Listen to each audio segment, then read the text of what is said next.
नमस्कार विद्यार्थी मित्रांनो, आपल्या सर्वांचं स्वागत आहे ज्ञानमुद्रा अकॅडमीच्या एज्युकेशनल यूट्यूब प्लॅटफॉर्ममध्ये. उच्च न्यायालय भरती संदर्भात महत्त्वपूर्ण प्रश्नांचा सराव आपण या ठिकाणी करणार आहोत. लवकरच आपली एक्झाम अपेक्षित आहे आणि त्या दृष्टिकोनातून IMP प्रश्न या ठिकाणी आपण घेतले.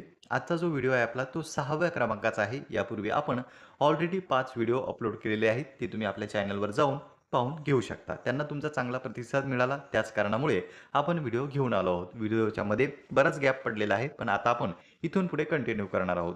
या व्हिडिओची विशेष बाब म्हणजे काय, तर यामध्ये आपण काही एक्स्ट्रा पॉइंट सुद्धा ॲड केले. शेवटच्या व्हिडिओमध्ये फक्त तुम्हाला उत्तर सांगितलेलं होतं. उत्तराबद्दल थोडीफार माहिती सांगितली होती, पण इथे आपण आणखी माहिती एक्स्ट्रा ॲड यामध्ये केलेली आहे. तर तुमचं प्रतिक्रिया काय?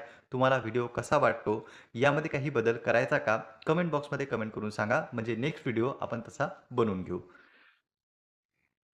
आणि व्हिडिओ सुरू करण्यापूर्वी पहा विद्यार्थी मित्रांनो, जर तुम्ही न्यायालय भरतीचा फॉर्म भरलेला असेल आणि तुम्हाला PYQ ॲनालिसिस करायचे असतील, कारण की जर आपल्याला एक्झाम द्यायची आहे आणि एक्झाम क्रॅक करायची आहे, तर पूर्वी झालेल्या एक्झामचं ॲनालिसिस आपल्याकडे असणं महत्त्वाचं आहे. आणि त्यासाठीच महाराष्ट्रात आता सर्वत्र उपलब्ध झालेलं आहे, ते म्हणजे स्मार्ट स्टडी पब्लिकेशनचं विठ्ठल राऊतवार सरांचं मुंबई उच्च न्यायालय 70 प्रश्नपत्रिका संच. यामध्ये 2018 ते 2025 दरम्यान झालेल्या प्रश्नपत्रिकांचा समावेश आहे. आणि विशेष म्हणजे 2026 साठी काही सराव प्रश्नपत्रिका देखील ॲड करण्यात आलेल्या आहेत. तर तुम्हाला याचा उपयोग हा लेखी परीक्षेसाठी होऊ शकतो. जवळच्या कोणत्याही बुक स्टॉलवर जाऊन तुम्ही हे पुस्तक घेऊ शकता, किंवा याविषयी जर तुम्हाला अधिक माहिती हवी असेल तर दिलेल्या नंबरवर सुद्धा तुम्ही कॉल करू शकता. आता जाऊया आपण आपल्या आजच्या व्हिडिओकडे. तर पहा विद्यार्थी मित्रांनो, आपण सुरुवात करतोय प्रश्नांना. सुरुवातीला 4 ते 5 प्रश्न आपण कॉम्प्युटरवर आधारित ठेवले. कारण की फॉर्म शिपायाचा असो किंवा लिपिकचा असो, कॉम्प्युटरवर हमखास प्रश्न येतील म्हणजे येतील. कॉम्प्युटर हा महत्त्वाचा टॉपिक आहे. तो तुम्हाला 100% करायचा आहे. त्यावर आधारित बेसिक स्वरूपाचे प्रश्न दिसतील, जे की तुम्हाला थेट मार्क्स मिळवून देऊ शकतात. तर सुरुवातीला आपण ते ठेवले आणि नंतर जनरल जी प्रश्न आपण बघणार आहोत. तर पहिला प्रश्न आहे आपला, संगणकावरून डिलीट केलेली फाईल तात्पुरती कुठे साठवली जाते? तर हे जे काही कॉम्प्युटरचे प्रश्न आहे त्यामध्ये थोडीफार टायपिंगची मिस्टेक झालेली आहे. जे ऑप्शन आहे पहिल्या क्रमांकाचं ते वरती आलेलं आहे. तर 3 ते 4 प्रश्नामध्ये असं आहे आणि नंतर पुढचे प्रश्न आपण व्यवस्थित केले. या ठिकाणी पहा, याचं योग्य उत्तर आहे ते म्हणजे पर्याय क्रमांक 2, रिसायकल बिन. जेव्हा आपण फाईल डिलीट करतो संगणकावरून, तेव्हा ती रिसायकल बिनमध्ये साठवली जाते आणि जर चुकून आपल्याकडून ती डिलीट झाली तर आपण पुन्हा ती मिळवू सुद्धा शकतो. इथे पहा, इथे थोडंफार एक्सप्लेनेशन सुद्धा दिलं. म्हणजे तुम्ही जेव्हा PDF डाउनलोड कराल, तर तेव्हा तुम्हाला ॲन्सर शोधण्याची गरज नाही. खालीच आपण ॲन्सर सुद्धा दिलेला आहे आणि लगेच तुम्ही ते वाचून घेऊ शकता. एकदा जरी वाचलं, तरी तुमच्या लक्षात ते बसून जाईल आणि त्याला तुम्ही रिवाईज सुद्धा करू शकता. आता यामध्ये एक्सप्लेनेशन काय आहे? डिलीट केलेली कोणतीही फाईल संगणक पूर्णपणे काढून टाकण्यापूर्वी ती रिसायकल बिनमध्ये ठेवते, जेणेकरून चुकून डिलीट झालेली फाईल तुम्हाला पुन्हा मिळवता येऊ शकते. आणि विशेष बाब म्हणजे काय? यामध्ये फक्त काही दिवसच फाईल राहत असतात.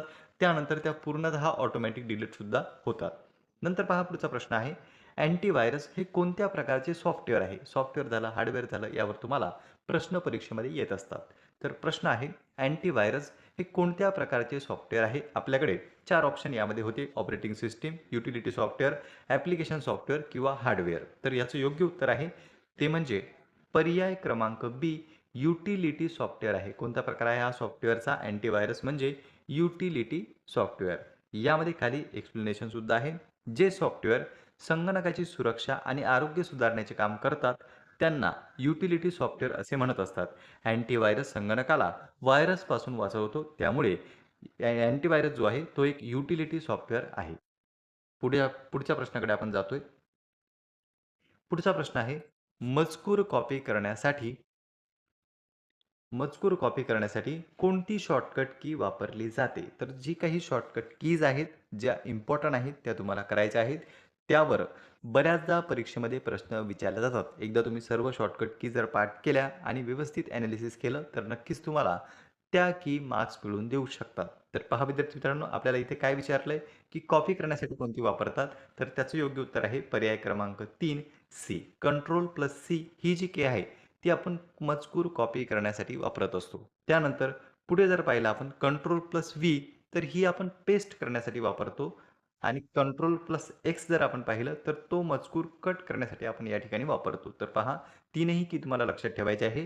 Ctrl+C जर आलं तर कॉपी, Ctrl+V जर आलं तर पेस्ट आणि कंट्रोल प्लस एक्स जर आलं तर कट करण्यासाठी आणि ही जी आहे कंट्रोल प्लस झेड ही जवळपास सर्वांना माहीतच असेल. तुम्हाला जर माहीत असेल तर कमेंट करा ज्या विद्यार्थ्यांना. कारण की या कीजचा वापर आपण बऱ्याचदा करतो. एम-एस-सी-आय-टी केलेलं असेल, टायपिंग वगैरे केलेलं असेल तर कंट्रोल झेड हे आपण बऱ्याचदा वापर करतो. तर ते उत्तर तुम्हाला कमेंट बॉक्समध्ये सांगायचं की कंट्रोल झेड हे आपण कशासाठी वापरतो. नंतर पहा पुढचा प्रश्न आहे. इंटरनेटवरील कोणत्याही वेबसाईटला किंवा पत्त्याला काय म्हणतात? पर्याय आपल्याकडे एच-टी-टी-पी, यू-आर-एल, एच-टी-एम-एल किंवा आय-पी ॲड्रेस. तर याचं योग्य उत्तर आहे ते म्हणजे पर्याय क्रमांक बी 2 यू-आर-एल. त्याला आपण काय म्हणत असतो? यू-आर-एल म्हणत असतो आपण वेबसाईटच्या पत्त्याला. खाली पहा त्याचा लाँग फॉर्म सुद्धा आहे. बऱ्याचदा परीक्षेमध्ये यू-आर-एलचा लाँग फॉर्म सुद्धा विचारला जातो. कॉम्प्युटरचे जे काही प्रश्न असतात त्यामध्ये एखादा प्रश्न शॉर्टकट कीवर, एखादा प्रश्न जे काही लाँग फॉर्म आहेत त्याच्यावर विचारला जातो. एखादा सॉफ्टवेअरवर, एखादा हार्डवेअरवर, एखादा त्याचे कार्य काय आहे त्याच्यावर विचारला जातो. एखादं जे मेमरी वगैरे असतात, मेमरीचे लाँग फॉर्म झाले त्याच्यावर विचारले जातात. तर अशा काही संकल्पना आहेत ज्या तुम्हाला कॉम्प्युटरवर आधारित प्रश्नांमध्ये दिसू शकतात. आता पहा बी याचं योग्य उत्तर आहे. त्याला लाँग फॉर्म जर तुम्ही पाहिला तर युनिफॉर्म रिसोर्स लोकेटर असा त्याचा लाँग फॉर्म होतो. दोन्हीपैकी काहीही प्रश्न तुम्हाला विचारला जाऊ शकतो. उदाहरण सुद्धा दिलेलं आहे www.google.com हा एक यू-आर-एल आहे, ज्याला आपण ॲड्रेस किंवा पत्ता असं म्हणत असतो. नंतर पहा पुढचा प्रश्न आहे. आता जी-केचे प्रश्न सुरू झालेले आहेत. या ठिकाणी ऑप्शनसुद्धा आपण व्यवस्थित केले. तर स्वराज्य हा माझा जन्मसिद्ध अधिकार आहे आणि तो मी मिळवणारच ही घोषणा कोणी केली होती? तर ही घोषणा केली होती लोकमान्य टिळक यांनी. जे काही लोकमान्य टिळक होते, त्यांनी घोषणा केलेली होती, की स्वराज्य हा माझा जन्मसिद्ध अधिकार आहे आणि तो मी मिळवणारच. खाली आणखी आपण काही या ठिकाणी घोषणा दिलेल्या आहेत, ज्या की महत्त्वपूर्ण आहेत. परीक्षेमध्ये कधी-कधी एका वाक्यातच यावर प्रश्न विचारले जातात. तर लोकमान्य टिळकांची कोणती आहे? जनतेमध्ये जी आहे असंतोषाची भावना त्यांनी निर्माण केलेली होती आणि जन्मसिद्ध हक्क आहे ते हे त्यांनी सांगितलेलं होतं. नंतर महात्मा गांधी जर आपण पाहिले तर त्यांनी सांगितलं होतं करा किंवा मरा ही त्याची प्रसिद्ध घोषणा होती. डू ऑर डाय हा त्यांचा जो आहे तो घोषणा त्यांनी केलेली होती. नंतर जर पाहिलं आपण सुभाषचंद्र बोस तर सुभाषचंद्र बोसची घोषणा आहे तुम मुझे खून दो मैं तुम्हें आझादी दूंगा. सुरुवातीला यावर प्रश्न यायचे. मध्यंतरी काळात कमी झालेले होते पण आता पुन्हा यावर आपल्याला प्रश्न विचारले जाऊ शकतात म्हणून हा प्रश्न इथे आपण यामध्ये ॲड केला. नंतर पहा विद्यार्थी मित्रांनो, पुढचा प्रश्न आहे तो म्हणजे भारताचे लोहपुरुष, आयरन मॅन ऑफ इंडिया म्हणून कोणाला ओळखले जाते? तर जवळपास सर्वांना याचं योग्य उत्तर माहीत आहे. ते म्हणजे पर्याय क्रमांक बी, सरदार वल्लभभाई पटेल यांना भारताचे लोहपुरुष म्हणून ओळखल्या जाते. त्यानंतर पहा पुढचं आहे, की स्वातंत्र्यानंतर 500हून अधिक संस्थानांचे विलिनीकरण करण्याचे कठीण काम त्यांनी हाती घेतलेले होते. 500 पेक्षा जास्त संस्थानांना विलीन करण्याचं काम त्यांनी हाती घेतलं होतं आणि यशस्वीरित्या ते पूर्ण सुद्धा करून दाखवलं. त्यानंतर पंडित जवाहरलाल नेहरू हे जे होते, हे भारताचे पहिले पंतप्रधान म्हणून या ठिकाणी स्क्रोल झालंय. पंडित जवाहरलाल नेहरूबद्दल जर तुम्हाला विचारलं, तर ते भारताचे पहिले पंतप्रधान आणि आधुनिक भारताचे शिल्पकार सुद्धा त्यांना म्हटलं जातं. नंतर डॉक्टर बाबासाहेब आंबेडकर जे आहेत, ते संविधानाचे शिल्पकार म्हणून ओळखल्या जातात आणि मसुदा समितीचे ते अध्यक्ष होते. नंतर जर तुम्हाला डॉक्टर राजेंद्र प्रसाद विचारले, तर ते आपले भारताचे पहिले राष्ट्रपती होते आणि संविधान सभेचे अध्यक्ष राजेंद्र प्रसाद हे होते. नंतर पहा विद्यार्थी मित्रांनो, पुढचा प्रश्न आहे, छत्रपती शिवाजी महाराजांचा राज्याभिषेक कोणत्या किल्ल्यावर झाला होता? तर याचं योग्य उत्तर आहे ते म्हणजे पर्याय क्रमांक सी, रायगड या किल्ल्यावर छत्रपती शिवाजी महाराजांचा राज्याभिषेक झालेला होता. कधी झाला होता असं जर तुम्हाला प्रश्न विचारला तर 6 जून 1974. 6 जून तारीख बऱ्याचदा परीक्षेमध्ये विचारल्या जाते म्हणून तुम्ही तारीखही लक्षात ठेवा आणि जर किल्ला तुम्हाला विचारला तर तो आहे रायगड. 6 जून 1674 रोजी रायगड किल्ल्यावर शिवाजी महाराजांचा राज्याभिषेक झालेला होता. खाली जर आपण पाहिलं शिवनेरी, तर येथे शिवाजी महाराजांचा जन्म झालेला आहे आणि राजगड ही स्वराज्याची पहिली 24 वर्षे मुख्य राजधानी होती. तर राजगड सुद्धा तुम्हाला लक्षात ठेवायचं, शिवनेरी सुद्धा तुम्हाला लक्षात ठेवायचं आहे. नंतर पहा पुढचा प्रश्न आहे, महाराष्ट्रातील सर्वात उंच शिखर कोणते? तर सिंपल प्रश्न आहे. याचं योग्य उत्तर आहे ते म्हणजे पर्याय क्रमांक सी. तुम्हाला जर प्रश्न सोपे वाटत असतील, तर तुम्ही कमेंट बॉक्समध्ये कमेंट करू शकता. नेक्स्ट व्हिडिओमध्ये आपण प्रश्नांची लेव्हल ही थोडी वाढवणार आहोत. पण जर आपण न्यायालय भरतीचा विचार केला, तर प्रश्न आपल्याला बेसिक स्वरूपाचे विचारलेले दिसतात. प्रत्येक टॉपिकवर प्रश्न आहे. मग ते सायन्स असो, जिओग्राफी असो, हिस्ट्री असो, पॉलिटी असो किंवा न्यायालय भरती असो, कॉम्प्युटर असो, तर यावर प्रत्येक विषयावर प्रश्न आहेत. पण प्रश्नांची लेव्हल ही जास्त डीपमध्ये नसून बेसिक स्वरूपाचे प्रश्न तुम्हाला परीक्षेमध्ये विचारल्या जातात.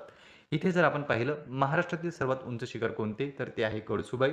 कळसुबाई शिखराची उंची जर तुम्हाला विचारली तर 1646 मीटर याची उंची आहे. लक्षात ठेवा. दोनही पॉइंट इम्पोर्टंट आहेत. एक त्याची उंची, सर्वात उंच शिखर जर विचारलं तर कळसुबाई. कळसुबाई शिखराची उंची विचारली तर 1646 मीटर. नंतर जर पुढे आपण पाहिलं तर महाराष्ट्राचे एव्हरेस्ट सुद्धा कळसुबाई शिखराला म्हटले जाते. सालेर हे नाशिक जिल्ह्यातील राज्यातील दुसऱ्या क्रमांकाचे उंच शिखर आहे आणि महाबळेश्वर हे सातारा जिल्ह्यातील प्रसिद्ध थंड हवेचे ठिकाण सुद्धा आहे. त्यानंतर पहा पुढचा प्रश्न आहे,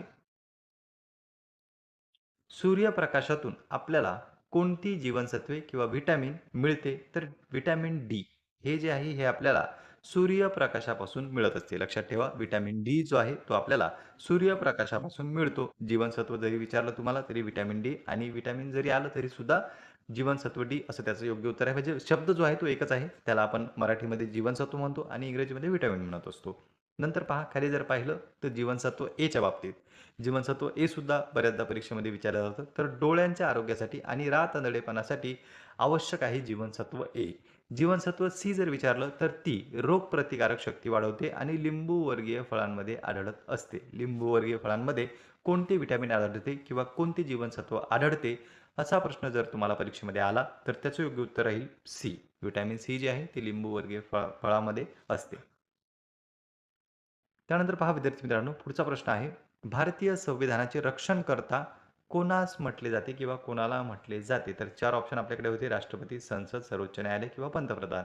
तर याचं योग्य उत्तर आहे ते म्हणजे पर्याय क्रमांक सी. सर्वोच्च न्यायालयाला संविधानाचे रक्षणकर्ता असे म्हटले जाते. त्याचं कारण म्हणजे काय? तर सर्वोच्च संविधान जे आहे आपलं, भारतीय राज्यघटना जी आहे, त्या भारतीय राज्यघटनेमध्ये कलम 13 आहे. किती? कलम 13 आहे, ज्याला आपण न्यायिक पुनर्विलोकन असं म्हणत असतो. तर कलम 13 अंतर्गत न्यायालय या ठिकाणी त्याच्या अधिकाराचा वापर करत असतं. कायदे बनवण्याचं काम हे न्यायालयाचं नाही. कायदे बनवण्याचं काम हे संसदेचं आहे. संसदेमध्ये राज्यसभा, लोकसभा आणि त्यामध्ये राष्ट्रपती असतात. राज्यसभा, लोकसभेमध्ये बिल मांडलं जातं. त्यानंतर राष्ट्रपतीची त्यावर स्वाक्षरी येते आणि आपला कायदा जो आहे तो निर्माण होत असतो. पण तो कायदा आपल्या राज्यघटनेशी अनुसरून करतो किंवा नाही किंवा राज्यघटनेशी सुसंगत आहे किंवा नाही हे ठरवण्याचा अधिकार हा न्यायालयाला आहे कलम 13च्या अंतर्गत. म्हणून न्यायालय कधी-कधी गव्हर्नमेंट किंवा सरकार असे काही कायदे बनवत असते, जे की आपल्या राज्यघटनेशी सुसंगत नसतात. तर न्यायालय काय करतं, कलम 13चा वापर करून त्या कायद्यांना रद्द करून टाकत असतं. म्हणून महत्त्वाचं आहे कलम 13 आणि जे काही संविधानाचं रक्षण आहे, ते करण्याची जबाबदारी सोपवलेली आहे, ती म्हणजे न्यायालयावर. खाली पहा, खाली आणखी सांगितलेलं आहे, राष्ट्रपती जे असतात ते भारताचे प्रथम नागरिक आणि तिन्ही संरक्षण दलाचे सरसेनापती असतात. देशासाठी नवीन कायदे तयार करण्याचे काम संसद करत असते आणि ते कायदे योग्य आहे किंवा नाही, घटनेशी सुसंगत आहे किंवा नाही, हे ठरवण्याचं काम न्यायालयाचं आहे. नंतर पहा पुढचा प्रश्न आहे, भारतीय रिझर्व्ह बँकेची स्थापना कोणत्या वर्षी झाली? तर ती झालेली आहे 1935 मध्ये. लक्षात ठेवायचं, आर-बी-आयची स्थापना कधी झाली? असा प्रश्न जर तुम्हाला विचारला, तर त्याचं योग्य उत्तर आहे ते म्हणजे 1935. 1 एप्रिल 1935 रोजी आर-बी-आयची स्थापना झाली आहे. ही भारताची मध्यवर्ती बँक आहे. 1949 मध्ये आर-बी-आयचे राष्ट्रीयकरण करण्यात आलं. कधी करण्यात आलं राष्ट्रीयकरण? 1949. निर्माण कधी करण्यात आली? तर 1935. म्हणून स्थापना लक्षात ठेवायची 1935. राष्ट्रीयकरण जर तुम्हाला विचारलं तर 1949 आणि एल-पी-जी धोरण कधी आलं होतं भारतामध्ये? तर 1991 साली. तिन्ही गोष्टी महत्त्वाच्या आहेत. नंतर पहा पुढचा प्रश्न. क्षेत्रफळाच्या दृष्टीने जगातील सर्वात मोठा देश कोणता? क्षेत्रफळाच्या दृष्टीने या ठिकाणी विचारलंय, लोकसंख्येच्या बाबतीत नाही. लोकसंख्येच्या बाबतीत जर विचारलं असतं 2011च्या जनगणनेनुसार तर चीनच आहे. मे बी आता काही ठिकाणी सांगण्यात येतं, की भारत चीनला क्रॉस करणार आहे, पण अजूनपर्यंत तरी अधिकृत आकडेवारी प्रसिद्ध झालेली नाही. तर पहा, चीन जो आहे तो सध्या लोकसंख्येच्या दृष्टिकोनातून पहिला आहे. मात्र जर तुम्ही क्षेत्रफळाच्या दृष्टीतून पाहिलं तर त्याचं योग्य उत्तर राहील ते म्हणजे रशिया. रशिया जो आहे तो क्षेत्रफळाच्या दृष्टीने जगातील सर्वात मोठा देश मानला जातो. नंतर पहा, रशिया हा 2 खंडांमध्ये पसरलेला देश आहे. जगातील सर्वात मोठा देश हा आहे आणि चीन जगातील सर्वाधिक लोकसंख्या असलेला देश. कॅनडा जर आपण पाहिलं तर हा उत्तर अमेरिका खंडातील सर्वात मोठा देश आहे. कॅनडा सध्या चर्चेमध्ये होता, परीक्षेमध्ये विचारला जाऊ शकतो. त्याचा खंड कोणता आहे तो तुम्हाला विचारला जाऊ शकतो. दक्षिण अमेरिका, उत्तर अमेरिका. तर कॅनडा जो आहे तो उत्तर अमेरिकेमधील सर्वात मोठा देश आहे. नंतर पहा पुढचा प्रश्न. हसविणारा वायू म्हणजेच लाफिंग गॅस असे कोणत्या वायूला म्हटले जाते? तर याचं योग्य उत्तर आहे पर्याय क्रमांक बी, नायट्रस ऑक्साईड असे लाफिंग गॅसला म्हणतात. काय नाव आहे त्याचं? Nitrous oxide. त्याला हसविणारा वायू किंवा लाफिंग गॅस म्हणून सुद्धा ओळखले जाते. खाली जर आपण पाहिलं तर हा वायू श्वासावाटे आत घेतल्यास गुंगी येते आणि व्यक्तीला हसू येत राहतं. कार्बन डायऑक्साईडबद्दल जर बोलायचं झालं, तर हा वायू वनस्पती प्रकाश संश्लेषणासाठी वापरतात. म्हणजे वनस्पती जे आहे ते याचा उपयोग घेतात आणि त्यानंतर प्रकाश संश्लेषण करत असतात. मिथेन जर पाहिलं तर याला मार्स गॅस म्हणून सुद्धा ओळखले जाते आणि तो दलदलीच्या भागात आढळत असतो. नंतर पहा पुढचा प्रश्न. मानवी शरीरातील सर्वात मोठे हाड कोणते? तर याचं योग्य उत्तर आहे ते म्हणजे पर्याय क्रमांक बी, फिमर. मानवी शरीरातील सर्वात मोठे हाड ते म्हणजे फिमर. फिमर हे मांडीचे हाड असून शरीरातील सर्वात मजबूत भाग सुद्धा मानला जातो. त्यानंतर पाहिलं आपण स्टेप्स, तर हे कानातील हाड असून मानवी शरीरातील सर्वात लहान हाड आहे. मागच्या व्हिडिओमध्ये आपण कव्हर केलेलं होतं. त्याबद्दल माहिती सुद्धा तुम्हाला सांगितलेलं होतं. नंतर ह्युमरस जर आपण पाहिलं तर हे हाताच्या वरच्या भागातील खांद्यापासून कोपऱ्यापर्यंतचं हाड आहे. नंतर पहा पुढचा प्रश्न. भारतीय संविधानातील मूलभूत हक्क कोणत्या देशाकडून घेण्यात आले? भारतीय संविधानात जे काही मूलभूत हक्क आहेत ते आपण कोणत्या देशाकडून घेतले असा प्रश्न आहे. याचे योग्य उत्तर पर्याय क्रमांक सी, अमेरिका किंवा त्याला USA सुद्धा तुम्हाला पर्यायामध्ये कधी-कधी देऊ शकतात. ते युनायटेड स्टेट्स ऑफ अमेरिका असा त्याचा लाँग फॉर्म होतो. तर USA सुद्धा तुम्हाला पर्यायामध्ये राहू शकतं. अमेरिकेने भाग 3 मध्ये मूलभूत हक्क अमेरिकेच्या संविधानावरून प्रेरित आहे. अमेरिकेमध्ये जे काही बिल ऑफ राईट्स होतं, बिल ऑफ राईट्स नावाचे अधिकार त्या ठिकाणी देण्यात आलेले होते आणि अधिकृत अधिकार त्यांनी सुरुवातीला दिलेले होते आणि त्यांच्यावरूनच आपण या ठिकाणी आपल्या राज्यघटनेमध्ये सुद्धा मूलभूत अधिकारांचा समावेश केलेला आहे. खाली जर आपण पाहिलं ब्रिटन, तर ब्रिटनकडून आपण काय घेतलं? संसदीय शासन पद्धती आणि कायद्याचे राज्य हे आपण ब्रिटनकडून घेतलं. त्यानंतर रशियाकडून आपण काय घेतलेलं आहे? तर मूलभूत कर्तव्ये ही आपण रशियाकडून घेतलेली आहे. नंतर पहा विद्यार्थी मित्रांनो, पुढचा प्रश्न आहे तो म्हणजे पृथ्वीच्या वातावरणात कोणता वायू सर्वाधिक प्रमाणात आढळतो? तर तो आढळतो नायट्रोजन. याचं योग्य उत्तर आहे पर्याय क्रमांक सी, नायट्रोजन. वातावरणात सुमारे 78% नायट्रोजन आणि 21% ऑक्सिजन असतो. ऑक्सिजन जर आपण पाहिलं तर सजीवांना श्वसनासाठी हा वायू आवश्यक आहे आणि हायड्रोजनबद्दल जर बोलायचं झालं तर हा विश्वात सर्वाधिक आढळणारा हलका वायू मानला जातो. नंतर पहा पुढचा प्रश्न आहे. पुढचा प्रश्न आहे, नील क्रांती, ब्लू रिव्होल्यूशन कोणत्या क्षेत्राशी संबंधित आहे? तर पहा विद्यार्थी मित्रांनो, याचं योग्य उत्तर आहे मत्स्य उत्पादनाशी संबंधित नील क्रांती आहे. कधी कधी तुम्हाला माशांचे उत्पादन वाढवण्यासाठी ही क्रांती सुरू करण्यात आली होती. धवल क्रांती सुद्धा परीक्षेमध्ये विचारलं जाऊ शकतं. जर तुम्हाला नील क्रांती विचारली तर मासे उत्पादनाशी संबंधित आहे. धवल क्रांती ही दूध उत्पादनाशी संबंधित आहे आणि हरित क्रांती ही गहू आणि तांदूळ उत्पादनाशी संबंधित आहे. क्रांतीवर एखाद्या वेळेस प्रश्न परीक्षेमध्ये येतात. नंतर पहा पुढचा प्रश्न. राज्यसभेचा कार्यकाळ किती वर्षाचा असतो? राज्यसभेचा कार्यकाळ या ठिकाणी विचारलाय. पर्याय आपल्याकडे आहेत 5 वर्ष, 6 वर्ष, 4 वर्ष. पण याचं योग्य उत्तर आहे ते म्हणजे पर्याय क्रमांक सी, स्थायी सभागृह. संसदेमध्ये 2 सभागृह असतात. एक लोकसभा, दुसरी राज्यसभा. तर लोकसभा जी आहे तिचा कार्यकाळ हा 5 वर्षाचा असतो. मात्र जे दुसरं सभागृह आहे ज्याला आपण राज्यसभा असं म्हणत असतो, हे सभागृह स्थायी सभागृह असतं. ते कधीही विसर्जित होत नाही. लक्षात ठेवा तुम्ही. लोकसभा ही 5 वर्षानंतर विसर्जित होते. मात्र राज्यसभा जी आहे ती कधीही विसर्जित होत नाही. म्हणून त्याचं योग्य उत्तर आहे स्थायी सभागृह याला मानलं जातं. फक्त यामधील जे सदस्य असतात, त्या सदस्यांचा कार्यकाळ 6 वर्षाचा असतो. किती वर्षाचा? 6 वर्षाचा त्यांचा कार्यकाळ असतो आणि दर 2 वर्षाने काही सदस्य निवृत्त होत असतात. दर 2 वर्षाने काही सदस्य निवृत्त होतात. एकूण सदस्यांचा कार्यकाळ विचारला तर 6 वर्ष आणि सभागृहाचा कार्यकाळ विचारला तर ते सभागृह स्थायी सभागृह आहे, ज्याला वरिष्ठ सभागृह असे सुद्धा म्हटल्या जाते. म्हणून दोन्ही लक्षात ठेवा. लोकसभा, राज्यसभा. लोकसभा हे अस्थायी सभागृह आहे आणि राज्यसभा हे स्थायी सभागृह आहे. लोकसभेचा कार्यकाळ हा 5 वर्षाचा असतो. राज्यसभेचा कार्यकाळ हा स्थायी असतो, मात्र त्यांच्या सदस्याचा कार्यकाळ हा 6 वर्षाचा असतो. आता जाऊया पुढील प्रश्नाकडे.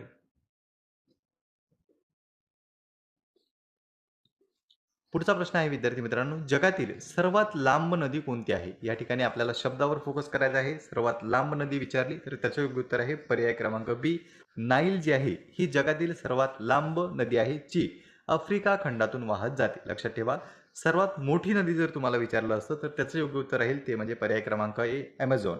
पण सर्वात लांब विचारली म्हणून त्याचं योग्य उत्तर आहे नाईल. दोन्ही लक्षात ठेवा. आणि गंगा नदी तर आपल्याला माहितच आहे भारतातील सर्वात लांब नदी आहे. पण तुम्हाला महाराष्ट्रातील सर्वात लांब नदी कोणती ते कमेंट बॉक्समध्ये कमेंट करून सांगायचं आहे. पुढचा प्रश्न, भारताचे मिसाईल मॅन म्हणून कोणाला ओळखले जाते? तर मिसाईल मॅन या ठिकाणी आपल्याला विचारले उपाधी दिलेली आहे. तर ते आपण कोणाला म्हणत असतो? डॉक्टर ए-पी-जे अब्दुल कलाम यांना आपण भारताचे मिसाईल मॅन म्हणून ओळखतो. म्हणून लक्षात ठेवा, डॉक्टर ए-पी-जे अब्दुल कलाम यांना मिसाईल मॅन म्हणून ओळखल्या जाते. त्यानंतर पुढे जर आपण पाहिलं तर होमी बाबा जे आहेत ते भारतीय अणुऊर्जा कार्यक्रमाचे जनक मानले जातात. नंतर विक्रम साराभाई जे आहेत ते भारतीय अंतराळ कार्यक्रमाचे जनक आहेत. इस्रोचे संस्थापक सुद्धा ते आहेत. तर तीनही व्यक्ती तुम्हाला लक्षात ठेवायचे.